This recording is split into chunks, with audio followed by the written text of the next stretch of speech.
The imagery that typically comes to mind when one thinks about Sardinia, the second largest island in the Mediterranean Sea, may include its idyllic weather, stunning beaches, and breathtaking landscapes. However, most people seldom consider the island's ancient past. And when it is usually in relation to the magnificent Roman civilization that flourished over the Tyrrhenian Sea a few hundred kilometers to the east. Until quite recently, historians and archaeologists largely ignored the indigenous Nuraghic culture of Sardinia. This episode, however, will introduce you to this intriguing ancient culture and the incredible Nuraghe stone monuments they left behind. Let's dive straight into the topic at hand. Then, how did the Nuraghic people live? The first Nuraghe, Sardinia's fortification towers, date back to 1800 BCE. Over the course of Sardinia, more than 7,000 Nuraghe have been discovered.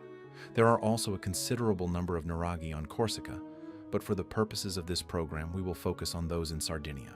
The ancient Sardinians erected the Nuraghe, but their motivations for doing so and their ultimate function remain a mystery. A brief look at these Nuraghe suggests they were all fortresses, but this is probably false. It doesn't help that there is no observable writing or record of this civilization's activities either.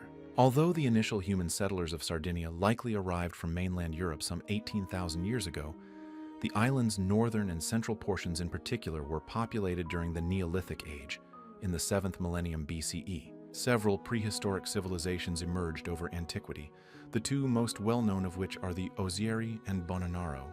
Agriculture, livestock, and fishing formed the backbone of Sardinia's economy in its early days, while the island did engage in some commerce with mainland Europe, particularly the Italian peninsula.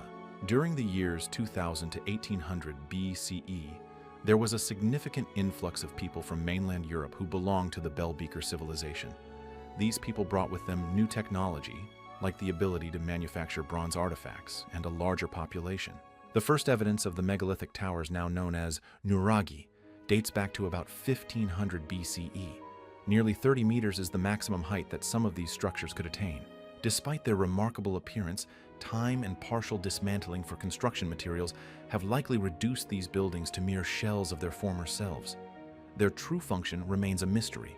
However, numerous ideas and assumptions surround them. People frequently spot them atop minor hills across Sardinia. Some thought they were defensive watchtowers due to their design and surrounding walls, but there are many who insist on the idea that they were religious in nature or used to denote significant tombs, a practice that did in fact come to pass hundreds of years later during the Roman conquest of Sardinia. An easier, more common theory holds that they were an early type of silo used to hold grain and other food products. Maybe they're all correct.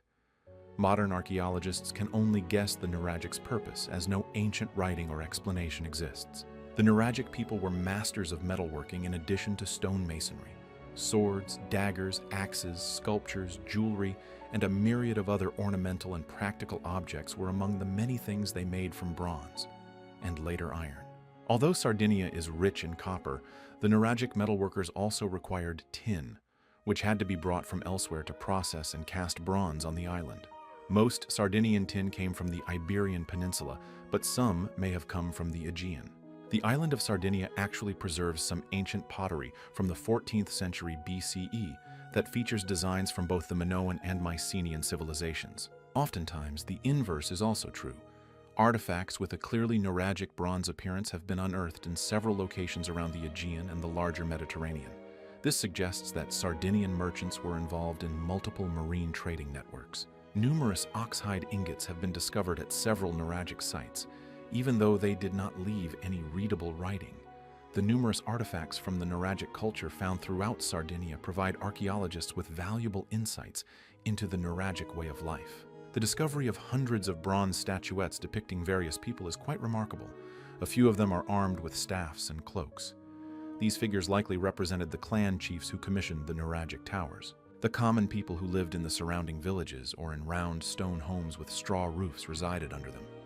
Bronze statuettes and figurines depict a wide range of individuals from many walks of life, including farmers, artists, miners, musicians, wrestlers, and warriors. Rumor has it that the late Bronze Age Sardinians, Sicilians, and maybe even Corsicans were part of the Sea Peoples, a band of nomadic raiders who devastated the Hittite Empire, the Mycenaean civilization, and Egypt's conquests in Canaan via their raids through the Aegean, Western, and Central Anatolia, the Levant, and the Nile Delta.